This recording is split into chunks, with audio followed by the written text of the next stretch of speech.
students of the third secondary stage, welcome back.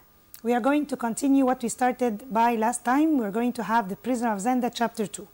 We had a lot of discussion last time about Duke Michael, the plan that he made, the king Rudolf Elfberg who was drugged or poisoned and he had to be put in the cellar.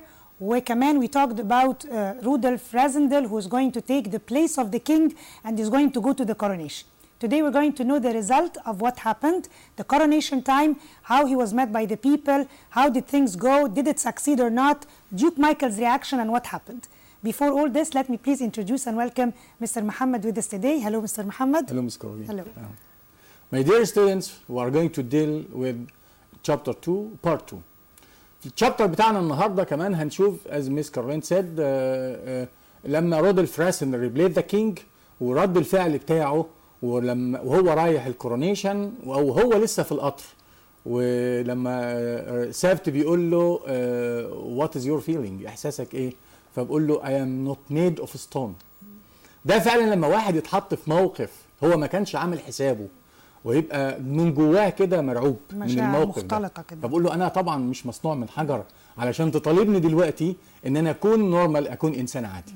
ندخل كمان بقى في سترالسو اللي هي العاصمه وهنلاقي فيه الكلاس ديستنكشن الفروق الطبقيه اللي موجوده هناك ونلاقي البور بيبل عايشين فين والريتش بيبل عايشين فين. البور بيبل سبورت ديوك مايكل وليه والريتش بيبل ليه سبورت ذا نيو كينج اند wanted ذا نيو كينج because they didn't want anything to change. يلا نشوف مع بعض chapter 2 Prisoner of Zenda part 2.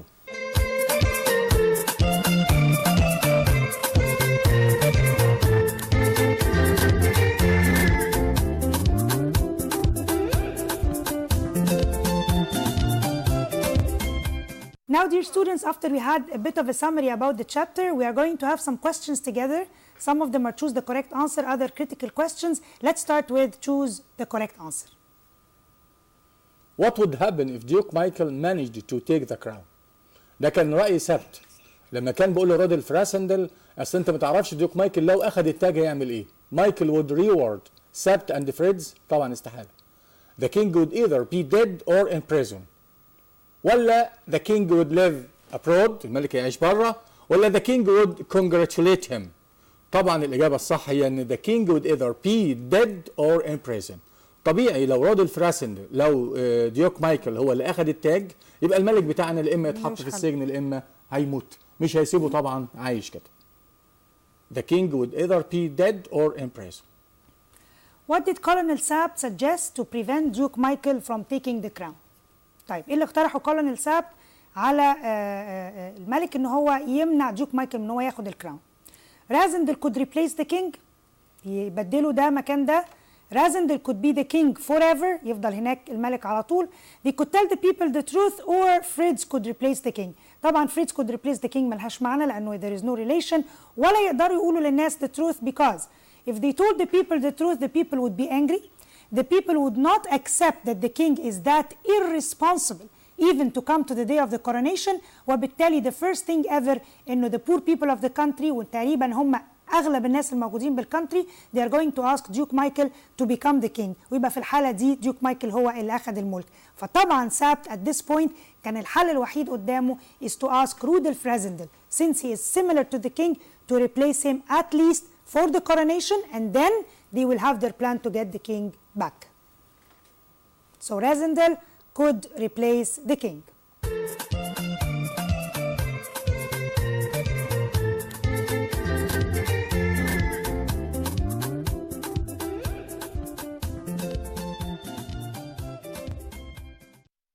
Why was Rudolf Rasendel the ideal person to replace the king? ليه كان رودولف راسندل هو الشخص النموذجي من وجهة نظر سبت عشان يحل محل الملك؟ هل ان هو he was brave ولا he looked exactly like the king ولا his French was perfect ولا he deserved to be the king؟ طبعا هو سبت قال حاجتين كده. سبت قال ان رودولف راسندل speak German perfectly غير كده ان رودولف راسندل look exactly like the king. فمعنى كده الحل الصح بتاعنا ان he looked exactly like the king وبدل ما جابليش سيره انه speaks German perfectly خلاص يبقى هو اداني جزء واحد من اللي قاله سابته ما قاليش التاني. انا مش انا هضيف في حاله الاختيارات بس. انا بختار بس ما بضيفش، لكن لما يديني في الكريتيكال ثينكينج ابقى اقول كل اللي انا عايزه. all the details. He looked exactly like the king. طيب why did Rudolf Rassendyll object to replacing the king at first؟ ليه رفض في الأول إن هو to replace the king زي ما قلنا قبل كده in part 1؟ People would realize that he wasn't the king, or he was afraid of Duke Michael, or he didn't like responsibilities, or he was going to work in an embassy. طبعا الإجابة الوحيدة اللي ليها علاقة إنه he would طبعا people would realize that he wasn't the king، وده اللي كان خايف منه، واللي سبت قال له don't worry the people will not know لأنك you speak their language very well we look exactly like the king. Why did Fritz and Colonel Sept hide the king in the cellar of the hunting lodge؟ طبعا عارفين ان القصه بتاعتنا فيها بلانز كتير قوي. اول الخطط اللي ظهرت عندنا في القصه الخطه بتاع سبت ان هم هاو تو هايد ذا كينج، او ازاي رودولف راسندل ريبليس ذا كينج. طبعا سبت قال خطه حلوه جدا جدا ان راسندل وسبت وفريدز جو تو ذا كورونيشن افتر ذا كورونيشن، بعد حفله التتويج سبت اند راسندل جو تو ذا بيدروم. هيدخل سبت وراسندل ويعمل راسندل انه واز فيري تايرد، وفريدز هيقف على الباب تو جارد ذا بيدروم and دور. to prevent anybody from entering the room. ده حتى سبت بيقول له even if Duke Michael wanted to get in till now. يعني yes. حتى لو كان حياتك معتمد على انه يدخل ما يدخلش. بعد حفل التتويج سبت وفريدز يخرجوا من سيكريت دور، من باب سري موجود ان ذا وول، ويرجعوا تاني الهانتنج لودج. يرجعوا تاني الهانتنج لودج ليه؟ تو برينج ذا كينج، يحضروا الملك. بس ساعتها هيبقى راسندل اون هيز واي تو انجلاند. راسندل مش هيرجع معاهم استرالسو، راسندل بقى هيرجع to take the train from the border and travel to England. ده كان خطة جميلة جدا لسبت، وده اللي اتفقوا عليها، وده الحل الوحيد اللي سبت قدر يشوفه. عشان كده فريدز بيقول له is all thing safe؟ قال له nothing is safe anywhere. طبعا ما فيش حاجة آمنة، وده but we did our best. سبت فعلا عمل كل اللي يقدر عليه على سبيل ان هو يحل محل الملك من غير ما ياخد الملك المريض معاه. هياخده امتى؟ لما جوزيف بريبير ذا كينج ات نايت. جوزيف هيحضر الملك لانه هيقعد معاه في الهانتنج لودج، اولا عشان يقول لرجاله ديوك مايكل ان الهانتنج لودج هانتنج از امتي. فبقول لي واي ديد فريدز اند سبت، ليه اخفوا الملك في السيلر؟ they didn't want Michael's guard to find him، ولا they wanted the king to be killed؟ يعني مش معقول هم عايزين يقتلوا الملك. ولا they didn't want Michael's guard to find him؟ طبعا they didn't want Michael's guard to find him. مش سايبينه في السيلر عشان رجاله مايكل يشوفوه، ده هم مش عايزين رجاله مايكل يشوفوه، عشان كده اخفوه تحت. ففريدز بيقول له طب افترض هم فتشوا المكان. قال له خلاص يا سيدي، هو جوزيف هيقف ويقول لهم ان they left، هم مشوا خلاص. ايه كانت شغلانه جوان's mother؟ she was a servant of the duke، or she was Joseph's wife، or she was a servant of the king، or she was a spy of Rassendyll. طبعا احنا عارفين ان جوان's mother she was كانت كل حاجه بالنسبه لها هو الكينج الديوك سوري، فهي she was the servant of the duke، وما كانتش موافقه ابدا انه رودولف ألفبرغ is going to be the king، وكانت شايفه ان هو he doesn't deserve to be the king لانه ديوك مايكل was the only one who knows the people, he knows everything about them, he lives in the country، وكانت a great supporter to Duke Michael. So that's why she was a servant of Duke Michael, and she was also a supporter of him to become the king. What did they do with Johan's mother when they discovered she overheard their plan؟ طب عملوا ايه لما عرفوا ان مامة جوهان اتصنطت للخطة بتاعتهم؟ طبعا they asked Joseph to let her out at once، مش معقول طبعا يسيبوها. they had to kill her، هم مش criminals لدرجة ان هم يقتلوها، امال هم ممكن يعملوا ايه؟ they locked her in the cellar with the king، وده الاجابه الصح. they had to change their plan، لا هم مش يغيروا الخطه بتاعتهم، الاجابه الصح بتاعتنا اللي احنا قلناها they locked her in the cellar with the king. هم حبسوها مع الملك، بس الغلطه اللي عملوها انهم طلبوا من جوزيف ان to let her go، يسمحوا لها بالخروج امتى؟ after Michael's men come and went again. طبعا هي ما هي لما تخرج والملك لسه في السيلر ممكن ترجع هتقول لرجاله ديوك مايكل، وده اللي حصل. ده اللي حصل. طبعا هي خرجت بعد ما رجاله ديوك مايكل مشهم، قالت لهم تاني، فرجعوا تاني. ده في الاوريجينال تكست، النص الاصلي بتاع القصه اللي احنا عرفناها. they locked her in the cellar with the king. Why was Johan's mother locked in the cellar with the king? Why was she locked? She overheard Colonel Sept's plan. so as not to leave the king alone. ده كانت الإجابة الأولى. or she worked for Rasendel or she was the king's wife. فطبعا احنا عارفين ان هي why did they lock her كانت because she overheard Colonel Sapt's plan. Why did Sapt, Fritz and Rasendel go to the station early instead of waiting for Duke Michael's guard؟ ليه خرجوا المحطة بدري بدل ما ينتظروا رجال ديوك مايكل؟ مش معقول هينتظروا قضاهم يعني. They thought the guard wouldn't come ولا they thought the guard would be too late ولا the guard would kill them وده الصح. They didn't want to disturb the guard. لا طبعا الإجابة الصح they thought the guard would kill them. طب هم لما راحوا المحطة بدري ده اللي disturb أو ده اللي أزعج مين؟ الستيشن جارد. فطبعا فريدز قال له the king changed the plan. الملك غير الخطة واحنا جينا بدري لأن الملك غير الخطة بتاعته.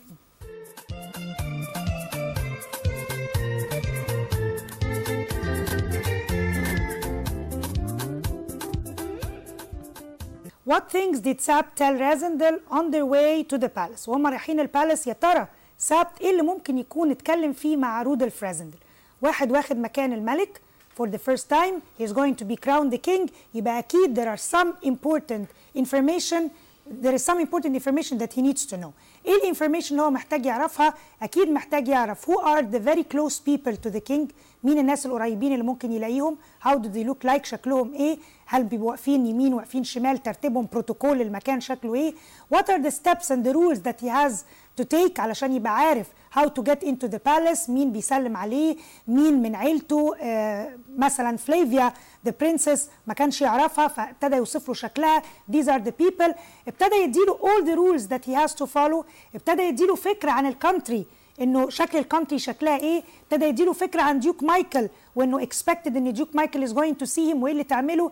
الامباسادرز السفراء اللي جايين المكان شكلهم ايه. فابتدى يديله a part of an idea how to treat people, how to act in the coronation, الطباع بتاعت الملك او the way he acts, الفريندز بتوعه. so he started to give him some information عشان يبقى وهو داخل مش بس الappearance that looks like the king لكن كمان the treatment, the rules, حتى بقول له اللايكس والانترستس يعني اهتمامات الملك والفريندز عشان يبقى شكله طبيعي ما يبقاش شكله في حد غريب يشوفه. سي ان رودولف غلط في حاجه سابت بقول له I will be with your على طول هو he's always there ودايما هيبقى جنبه حتى كل الكلام بيرد عليه بيفهمه ايه اللي يتصرف بيه وايه اللي يعمله. ده بيبين قد ايه سابت از فيري وده برضه اللي خلينا نعجب بسابت فعلا هو اللي هو عمود الخيمه بتاع القصه.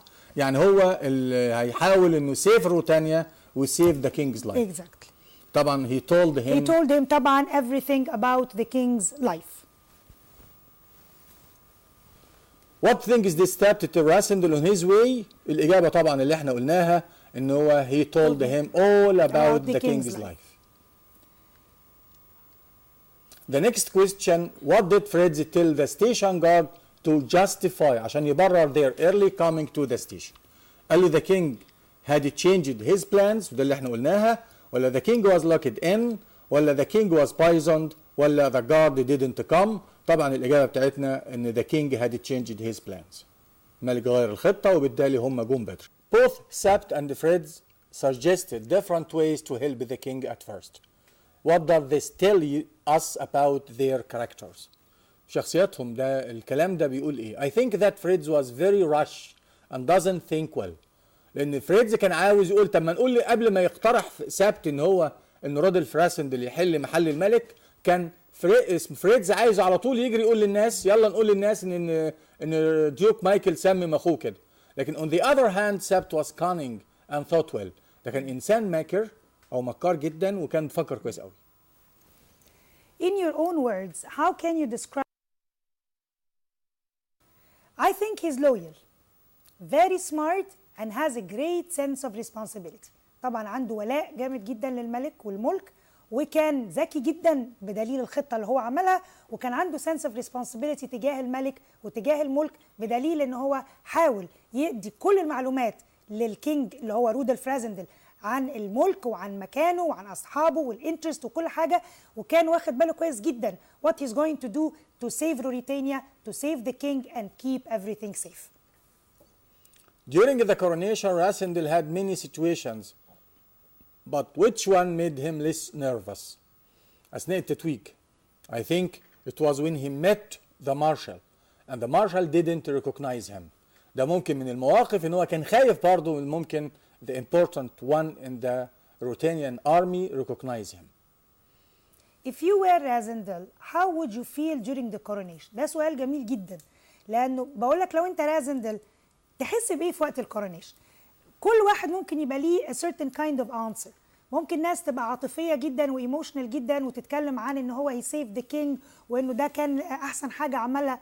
ممكن ناس تانية تكون عندها شيء من الحكمة أو القلق فيقول إنه ممكن يبقى nervous، ممكن يبقى alert لأي حاجة. ممكن واحد تاني يقول لا ده he might be very afraid ويبقى خايف جدا من التصرف وخايف جدا ان هو يتعرف او to be killed. اي اجابه بتكتبها since you said the answer and you proved it بما معناه بدليل لوجيك للستوري هيحتسب صح، بس المهم يتكتب المعلومه واضحه صريحه للحاجه اللي هي اتسالت عليها بكل التفاصيل المطلوبه. طب ممكن نشوف الانسرز اللي عندنا. ممكن اقول I would feel very nervous، ممكن اقول I would feel very happy يعني enjoy the time واول مره ابقى ملك لمده يوم. Beside Rasendel's resemblance to the king, his fluency in German was a critical factor in accomplishing the mission. Explain. يعني التشابه بتاع الملك والطلاقة بتاعته في اللغة الألمانية كانت عامل مساعد إن هم يكمل المهمة بتاعته. إزاي؟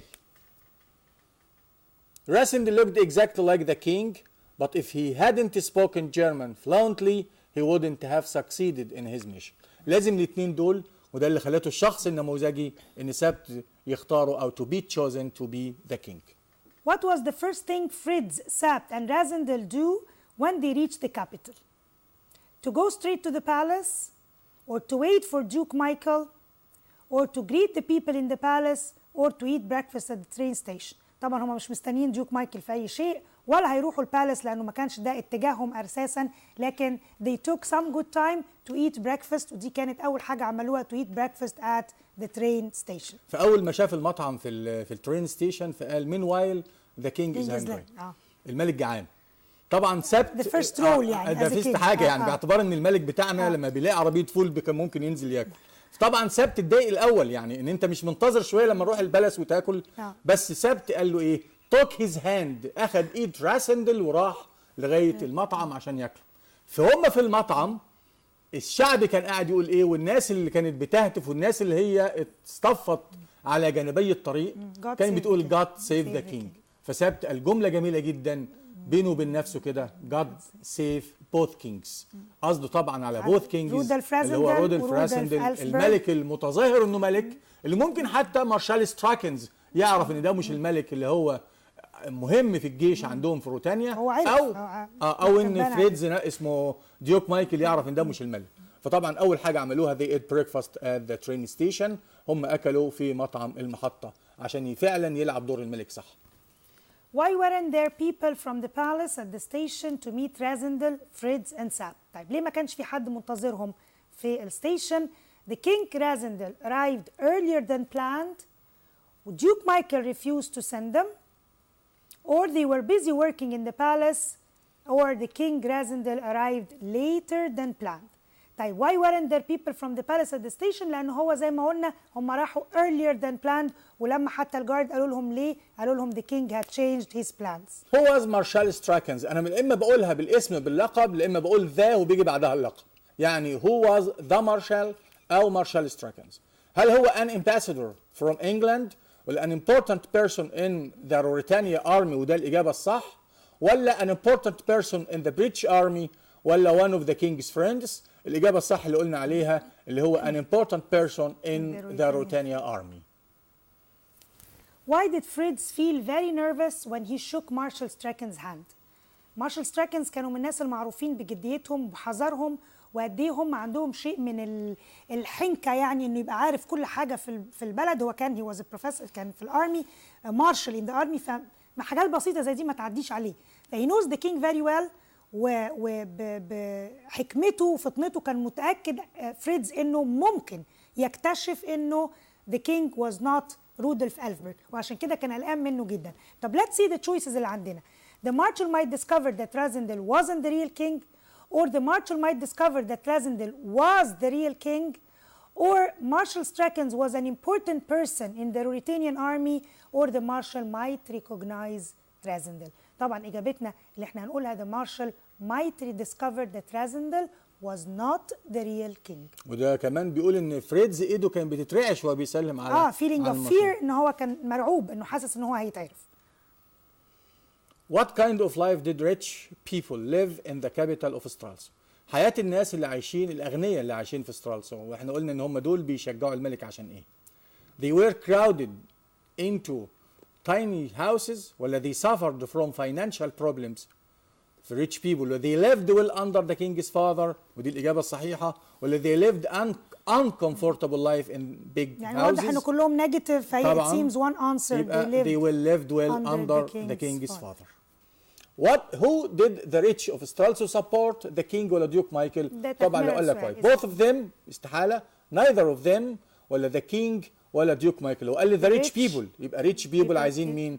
طبعا عايزين the king. Let's go to some other different questions, critical questions with answers. We are going to have some questions فيها بعض التفكير، فيها بعض الآراء المختلفة، مش multiple choice، يعني عندك حرية أكبر إن أنت تكتب وحرية أكبر إن أنت تعبر وتدور على proofs وعلى examples. Why do you think Duke Michael tried to get rid of his brother by poisoning him instead of by any other way؟ ليه فكر إن هو يعني هو يخدره أو يديله سم، حاجة مش هيقتله لكن على الأقل تنيمه لفتره بحيث ان يعدي الكورونيشن، بس انه يمنعه ان هو يروح. طب يا ترى ليه؟ عندي اوبشنز، ممكن تكون اوبشنز اتناقشنا فيها، ممكن تكون اللوجيكال واي اوف انسرينج ذا كويستشن، مش لازم يكون بالنص موجود في الستوري عندنا. طب ممكن نقول ايه؟ ممكن نقول maybe if he killed the king surely the people would suspect him. اذا كانت الناس عارفه انه ديوك مايكل كان عايز ياخد الحكم او at least he was one of the people who could be a king، يبقى متوقع ان الناس would suspect him، هيشكوا فيه لانه كان في نوع من التنافس ما بينهم. يبقى اكيد لو الملك مش موجود يبقى definitely ممكن يكون ده السبب. So people would get angry كمان with the king that they would choose Michael instead، وده ممكن تكون تكملة انه maybe he wanted the king not to attend the coronation، وبالتالي الناس تبقى زعلانه وبالتالي يقولوا له طب خلاص بما انه the king was not responsible enough ان هو to be the king and come for the coronation يبقى خلاص let us start with you وانت كمان to take the kingdom instead. If you were Rasendel, would you agree to risk your life and replace the king? Why؟ يعني سؤال جميل قوي. لو انت مكان راسندل ممكن تفضل تلعب دور ملك؟ محدش هيرفض طبعا يلعب دور ملك وتخاطر بس بحياتك. تعالى بقى risk your life. risk your life. هتخاطر بحياتك. يعني اوعى تقول لي بقى انا ممكن ريسك فور ماي لايف فور جاست وان داي لمده يوم، لا ده حياتك يعني. بس راسندل بيقول ايه؟ I looked at the poor king unconscious. بصيت للملك اللي نايم فاقد الوعي وقال لي البور كينج الملك الغلبان، فانا لقيت نفسي كده اجري موافق انه يلعب دور الملك. فلو انا جاوبت باجابه القصه المعلومه اللي موجوده في القصه يبقى اكسلنت. لو عايز معلومتك انت وعايز تجاوب بنفسك انت على السؤال ده برضه الاجابه هتبقى يعني any acceptable answer. اي اجابه يا جماعه تبقى مقبوله are responsible، تبقى ايه acceptable بالنسبه للمدرس اللي بصح. If you were Rasendel would you agree to risk your life and replace the king؟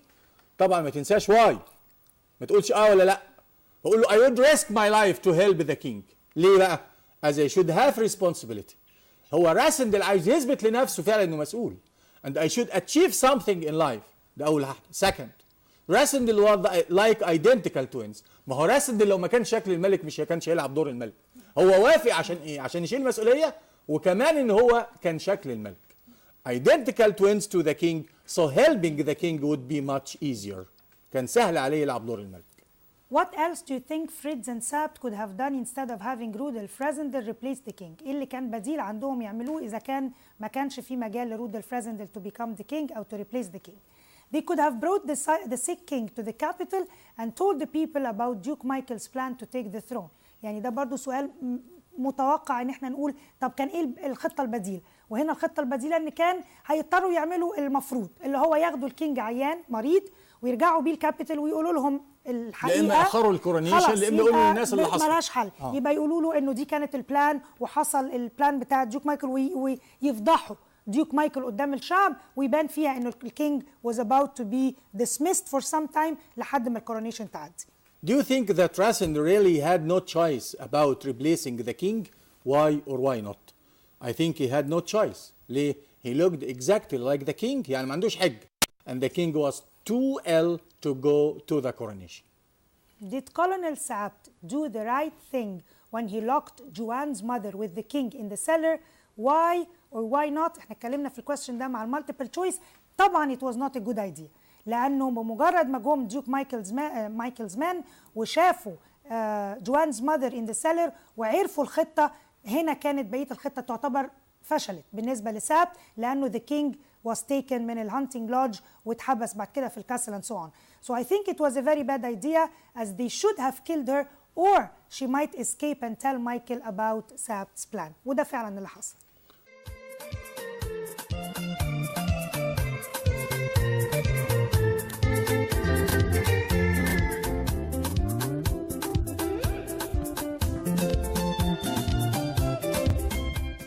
My dear students, by these number of questions, we have come up to the end of our session today. Hope that you have enjoyed and got a benefit from all the questions. And as Mr. Muhammad used to say, please read the text again, revise the questions again. You can easily find all the questions on YouTube. So please get back to see all this and be prepared for our next time. Thank you, and waiting for all of you. Thank you, our dear students. Wait for us the next time. Thank you and goodbye. Goodbye.